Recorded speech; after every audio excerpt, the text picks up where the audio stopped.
Here's the run back. Score for the Illegal Falcons. block from behind. Number 52. 10 yards. First down. Thomas has had a terrific year for the Eagles, clutching that right knee. Let's take a look. Did he get blindsided here? Yeah. His own man came in and whacked him on the right knee.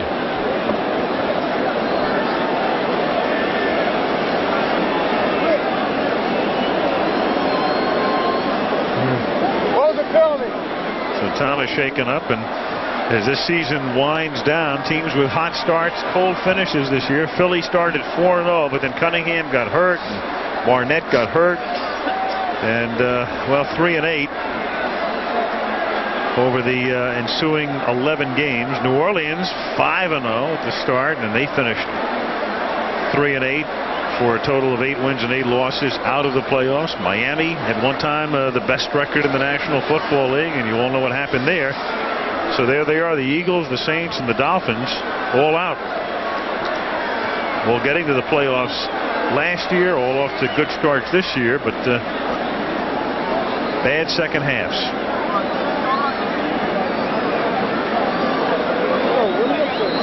And a good sign here is Thomas is able to at least get up. Oh, what a terrific year he's had. Not all that big, 220 pounds, but a couple of interceptions. He's had 4.5 sacks, a couple of fumble recoveries, forced a few fumbles. He's played very well for the Eagles all year long.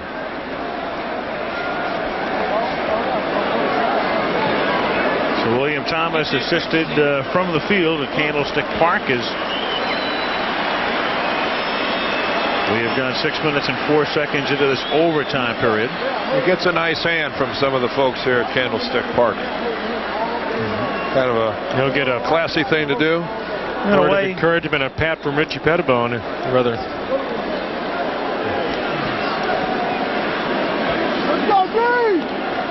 Richie co-tied, of course, and he's very fond of this youngster. 46 pass attempts by the San Francisco duo of Young and Bono tonight, and that's too shy of their record number of attempts, 48. So lots of records in the passing game being challenged tonight by the 49ers. First and 10 at the 26-yard line. I wouldn't have bet on that one before this game. Here's Mark Logan up to the 33-yard line.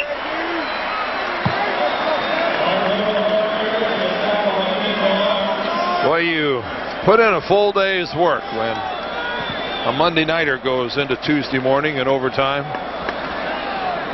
Final game of the 1993 NFL season. And this has been some effort by both these teams. This isn't where they want to be in overtime, but you have to, you've got to applaud the way that both of these clubs approached tonight's game. 2nd and 3. Logan to the 34-yard line. It'll be 3rd down and 2. We said it at the very top that we expected a good game, and we got one. And it's a tribute to the Philadelphia Eagle players. We've talked about it over and over tonight, how it's been a season where they just never ever quit. What's the type of a deal where, as a football player, your instincts just take over? You're down on the field. There's an opponent across from you. You've been playing the game since you were a little kid, and you're just on automatic right now. You're just playing the game the only way you know how to play. You're a natural-born competitor. The juices are flowing, and it really doesn't matter the situation or the scenario. Well, juices flowing? Yes. Well, Keith Millard's juices have been flowing for a long time. Yes. This guy suffered a devastating knee injury years ago. Remember how awesome he was for the Vikings? Number 77. 5 yards. First down. Keith Millard had a couple of years as a defensive tackle for the Vikings that were as good as any player in the league. One of the most explosive guys off the ball. And a good look at that explosiveness right there. He's trying to say that McIntyre had drawn him off sides. He doesn't get the flag, however. And that'll be a first down. 1st and 10 at the 38-yard line. Logan gains 2. Good to see William Thomas, by the way, just a moment ago, walking off the field with a minor limp, but on his own, able to get back to the dressing room. 49ers here are second down and 8, and here comes Brent Jones limping off the field. And again, that's exactly why you don't want to go into overtime. Boy, that's what you hate to see.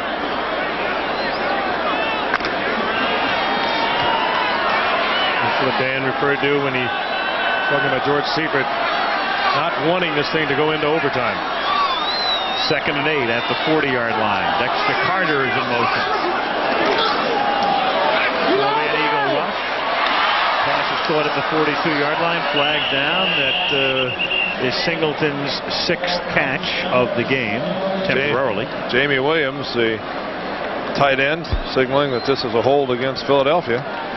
Holding number 54 of the defense. 5 yards, automatic first down. Well, another first down by penalty against the Eagles. That's 2 on this drive. You don't get that many mistakes for free in this league without having to belly up to the bar and pay for it. First down at the 45-yard line. 9 minutes into overtime. Again, if the game is tied at the end of one 15-minute period, that's it. A tie game. And there hasn't been one all season in the National Football League. Here comes the world. Catch is made at the 49-yard line by Sanjay Beach. Good read by Bono and Beach. And good defense by Philadelphia. That's sure was. That's just a well-executed play by both clubs. The full blitz, good coverage, good throw, good catch, good tackle. Well done. Only a pickup of about 3, but that also, you didn't get your quarterback sacked either. That's just one of those deals where the offensive coordinator watches it with his team, the defensive coordinator watches it with his team, and everybody gets kudos all the way around. Second and 7 at the 48. Well, Steve Bono's playing this one all by himself. Yeah. The ball was snapped and the entire 49er offensive line stayed on the line of scrimmage. The whistle never did blow. Well, it's not. No. There's no penalty. It's not offsides or anything. Jesse just snaps it and says, Steve, you're on your own. George said, what happened? The center, hard for him to be offsides. Watch it. Here comes the snap, and I think it's safe to say that's before anybody was expecting it. And Bono left to fend for his life. Andy Harmon almost had him as he pulled away from the center. Third and 7 at the 48-yard line, and Jones back in the game and in motion. Blitz again. And Bono gets sacked back at the 35 by Keith Millard. 49ers will be forced to punt. What'd you say happens at the end of regulation? At the end of regulation, it's a tie game. It would be the only tie game of the year in the National Football League. Once again, the 49ers struggle with the blitz, as they did last week against Houston. Almost getting shut out of that one.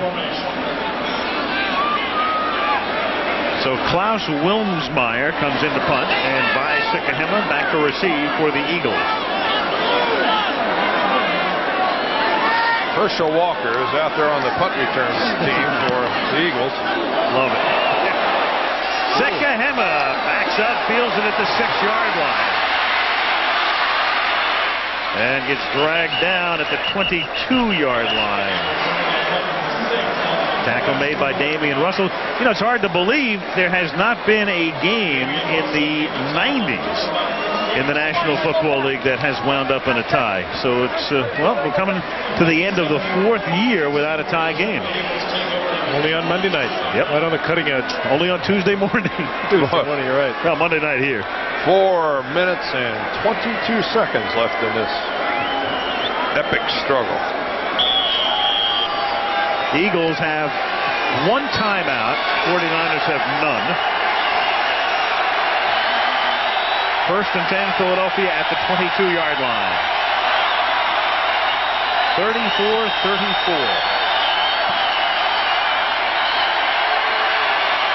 Brister. And that's dropped by Lofton.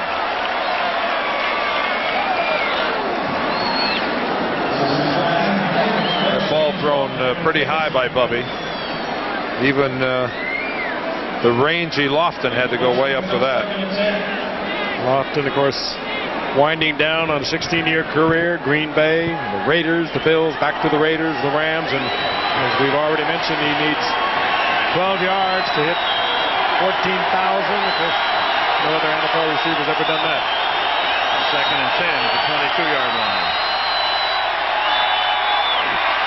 James Joseph picks up only 2. Tackled there by Bill Romanowski. And we have 4:05 remaining in overtime.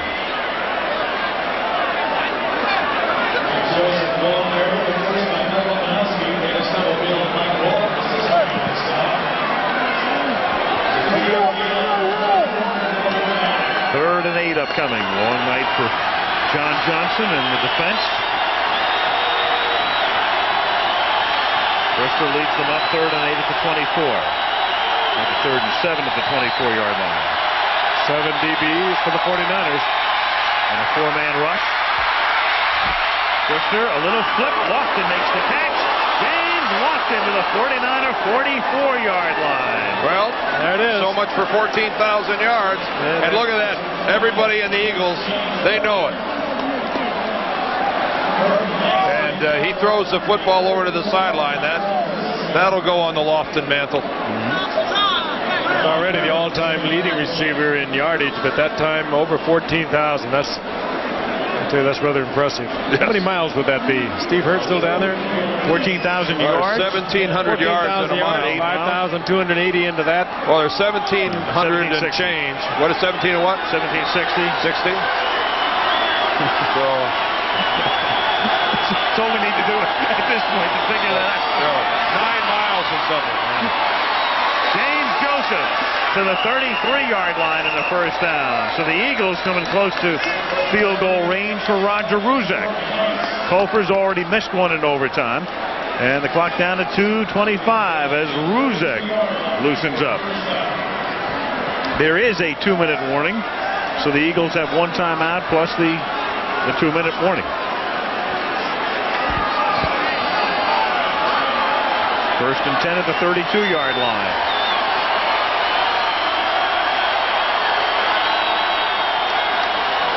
James Joseph.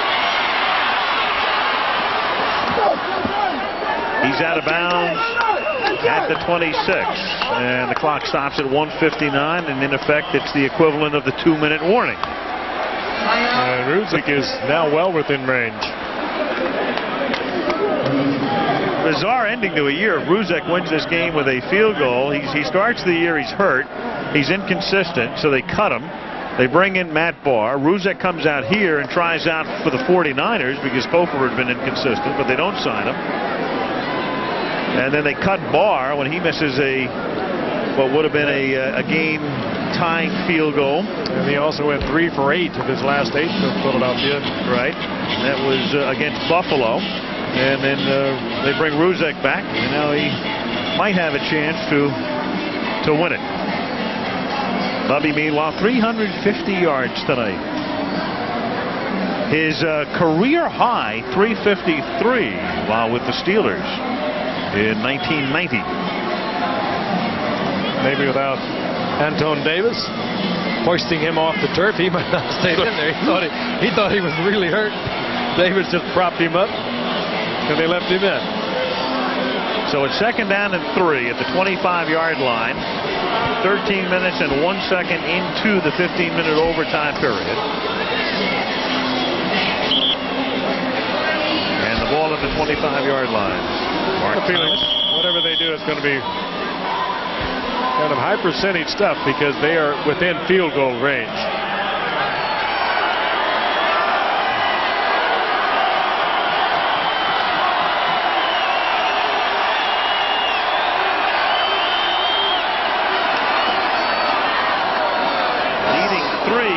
Joseph plowing ahead close to a first down, taking it near the 22-yard line.